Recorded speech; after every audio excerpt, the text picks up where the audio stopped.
Baik, bismillahirrahmanirrahim. Assalamualaikum warahmatullahi wabarakatuh.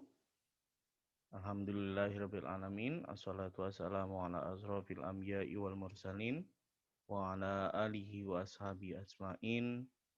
Allahumma sholli wa sallim ala nabiyyina Muhammadin. Wa ala alihi wa ashabi ajmain amma ba'du. Teman-teman semua yang insya Allah dirahmati oleh Allah. Semoga semua dalam keadaan sehat walafiat. Amin ya rabbal alamin. Pertemuan ke-10 ini sengaja saya rekamkan lewat Zoom agar nanti teman-teman yang tidak bisa mengikuti masih bisa menonton video saya di YouTube. Baik, saya tidak akan berpanjang lebar. Pertemuan ke-10 ini kita akan membahas tentang diagnosis kesulitan belajar. Nah, kita perlu tahu terlebih dahulu apa itu dari arti dari kata diagnosis.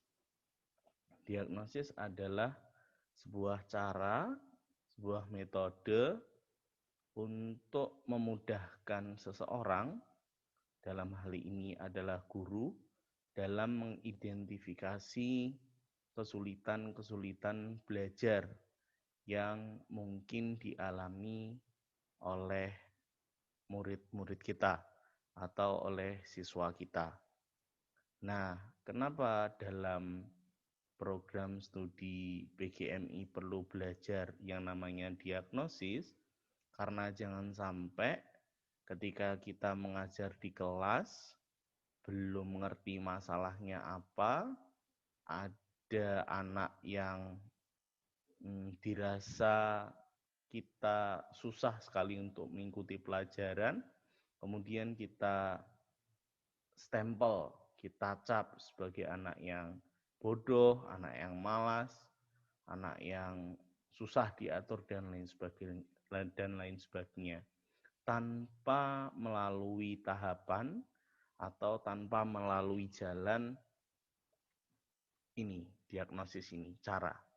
Jadi pada pertemuan ke-10 ini kita akan membahas berbagai macam cara, berbagai macam metode untuk mengungkapkan atau membuktikan bahwa anak tersebut memang memiliki kesulitan belajar. Sebelum saya menjelaskan caranya ada apa saja, kita akan berbincang terlebih dahulu, kita akan berdiskusi terlebih dahulu tentang berbagai masalah atau kesulitan-kesulitan belajar yang mungkin ada atau mungkin dialami oleh siswa-siswi kita. Saya tuliskan ada 5 istilah di situ. Istilah pertama adalah learning disorder, istilah kedua adalah learning disability, istilah ketiga adalah learning dysfunction, istilah keempat adalah underachiever, dan istilah kelima adalah slow learner. Oke, kita akan mulai mengetahui makna dari satu persatu istilah yang sudah saya sebutkan di atas. Pertama adalah learning disorder. Apa itu? Learning disorder adalah suatu keadaan di mana ketika si individu mengalami kesulitan mengerti kemampuan dasar seperti membaca, menulis, atau berhitung.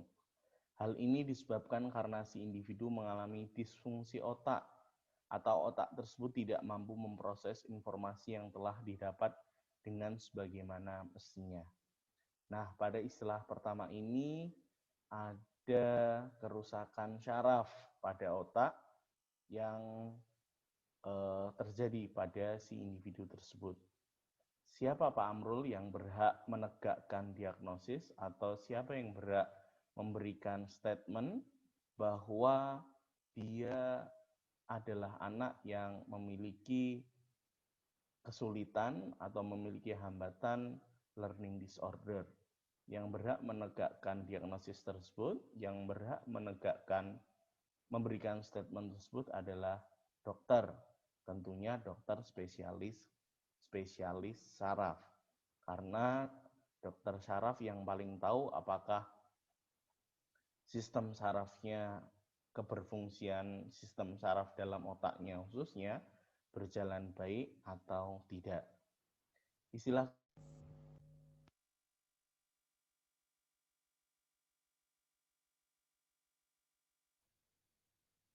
apa itu? Learning disability.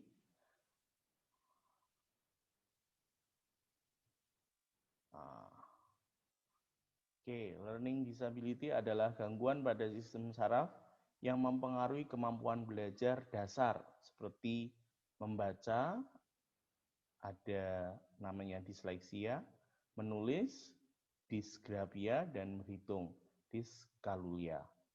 Nah, sama halnya dengan learning disorder di atas tadi, ini yang berhak menegakkan diagnosisnya, atau kita bisa tahu bahwa dia bermasalah dengan ini adalah dokter saraf sendiri.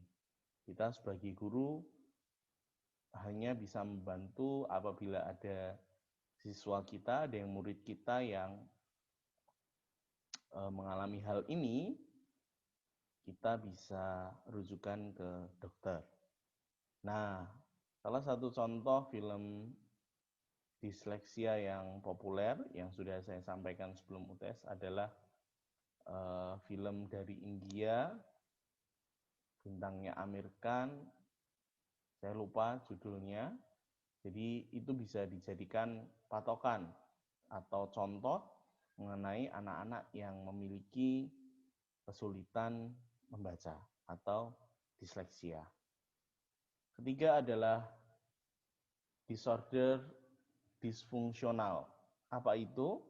Gejala di mana proses belajar yang dilakukan oleh siswa tidak berfungsi dengan baik, meskipun sebenarnya siswa tersebut tidak menunjukkan adanya subnormalitas mental, gangguan alat indera, atau gangguan psikologis lainnya. Biasanya ditandai dengan gejala penyesuaian sosial dan emosional. Nah, learning disfungsional ini yang nanti pada cara-cara pengungkapan kesulitan-kesulitan belajar, ada metode atau cara yang bisa guru gunakan untuk mengungkapkan apakah dia memiliki permasalahan dalam hal learning disfungsionalnya atau tidak. Kemudian yang keempat adalah slow learner. Apa itu? Itu adalah potensi intelektual sedikit di bawah anak normal, tapi tidak termasuk anak tunagrahita, biasanya memiliki IQ sebesar 80-85. Mereka membutuhkan waktu belajar lebih lama dibandingkan dengan sebaiknya, sehingga mereka memerlukan layanan pendidikan khusus. Nah, di slow learner ini yang bisa menegakkan diagnosis salah satunya adalah psikolog, meskipun psikiater juga bisa. Nah, psikolog ini tugasnya nanti akan bertugas untuk menguji apakah skor intelijensi question dia ada di rentang yang dimaksud dalam pengertian ini, yaitu 80 sampai 85. Dan terakhir ada underachiever, siswa yang tidak memiliki motivasi dalam belajar. Jadi motivasinya sangat rendah. Nah, dari 5 jenis kesulitan belajar atau masalah-masalah belajar yang mungkin dihadapi oleh siswa, kita hanya bisa mengungkapkan atau mendiagnosis dalam 2 masalah, yaitu underachiever dan learning disfungsional.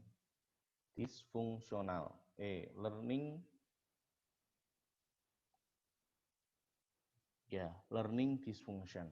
Jadi masalah-masalah penyesuaian sosial dan masalah-masalah motivasi, siswa yang tidak memiliki motivasi. Nah, sebelum ke caranya bagaimana, ada 2 faktor yang bisa mempengaruhi orang atau siswa atau individu memiliki masalah-masalah belajar. 5 masalah tadi. Ada faktor internal dan eksternal. Kita lihat faktor internal, ada mulai kemampuan intelektual, motivasi, kematangan usia, jenis kelamin, kebiasaan belajar, kemampuan mengingat, kemampuan penginderaan. Nah, di faktor internal ini, faktor keluarga juga sangat berpengaruh. Apalagi misalkan nun sewu atau naudzubillah, jangan sampai ini terjadi pada kita semua. Ibunya yang sedang mengandung kok jatuh, kemudian ada terbentur apa dan mengenai si janin. Nah, masalah-masalah kesulitan belajar mungkin akan sangat terjadi di situ. Atau enggak ibu yang sedang mengandung minum obat yang salah atau makan makanan yang salah, itu juga akan berpengaruh pada kognisi atau sistem intelijensi dari anak-anak kita nanti. Nah, yang disebutkan di sini merujuk pada 2 faktor yang bisa kita gali, yaitu underachiever dan learning disfungsional tadi. Nah, mulai dari kemampuan intelektual sampai kemampuan penginderaan bisa berpengaruh terhadap kelima tadi, tapi yang bisa kita tegakkan sebagai seorang guru hanya ada di 2 ranah tadi. Nah, faktor eksternalnya termasuk kita, guru, kualitas pembelajaran, fasilitas pembelajaran, dan lingkungan dia belajar. Nah, kalau di faktor eksternal tadi hanya bisa menjangkau 2 masalah belajar yang tadi sudah saya sebutkan. Kalau yang 3 karena itu bersifat bawaan, mungkin bersifat bawaan karena terjadinya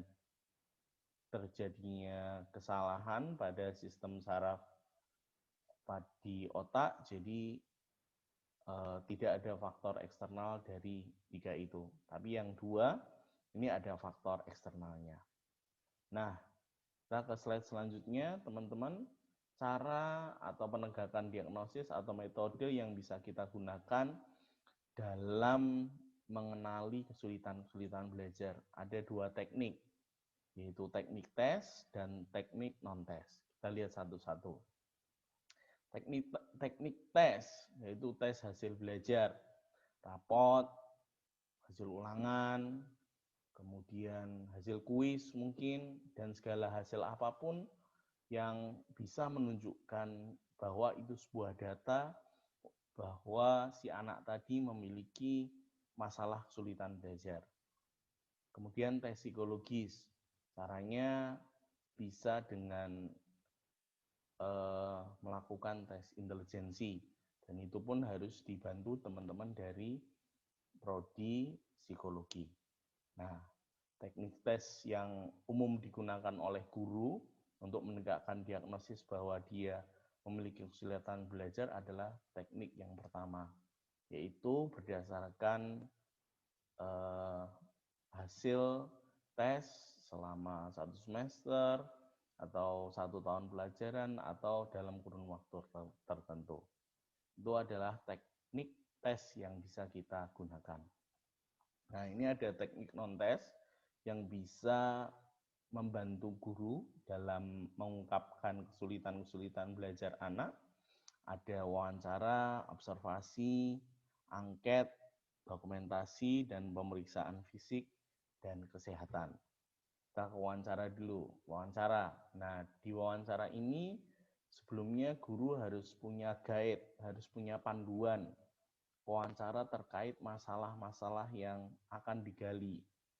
Nah, guide itu bisa didapatkan dari mana? Bisa didapatkan dari teori. Teori itu bisa didapat dari mana? Baca buku atau jurnal. Cari bagian apa? Cari bagian yang menjelaskan tentang aspek-aspek kesulitan belajar underachiever misalkan, atau kurangnya motivasi. Nah, aspek-aspek itu bisa menjadi guide, panduan kita dalam melakukan wawancara, baik wawancara kepada si anaknya maupun pada orang terdekatnya, untuk orang tua, kakek, nenek, maupun wali dari si anak tersebut. 2. Observasi, sama dengan wawancara. Di observasi ini juga kita membutuhkan guide observasi, bisa didapat dari buku, teks, maupun jurnal. Cari bagian yang menjelaskan aspek-aspek underachiever tadi, atau learning disfungsional tadi, penyesuaian sosial, aspek-aspek penyesuaian sosial itu apa saja. Itu bisa dijadikan guide untuk melakukan observasi pada si anak didik kita atau siswa kita. 3. Angket. Nah, ini kalau yang sudah belajar metodologi mesti ngerti bagaimana cara membuat angket. Sumber datanya angket itu atau pijakan datanya sama tadi, yaitu dari textbook atau jurnal yang menerangkan teori terhadap masalah yang kita ingin ungkapkan. Kemudian dokumentasi ini bisa berupa hasil prakarya maupun hasil-hasil tugas lainnya yang ada atau yang pernah dilakukan oleh si anak. Dan terakhir adalah pemeriksaan fisik dan kesehatan. Jadi memastikan bahwa tidak ada gangguan baik secara fisik maupun kesehatan, terutama gangguan syaraf tadi, si anak tersebut tidak memiliki gangguan secara fisik. Nah, kalau gangguan fisik maupun kesehatan tidak ditemukan, bisa dipastikan masalahnya adalah masalah psikologis yang sudah saya terangkan di atas tadi. Terakhir, prosedur diagnosis kesulitan belajar. Ternyata ada prosedurnya. Mengidentifikasi peserta didik. Caranya dengan bentuk tes tadi. Mau tes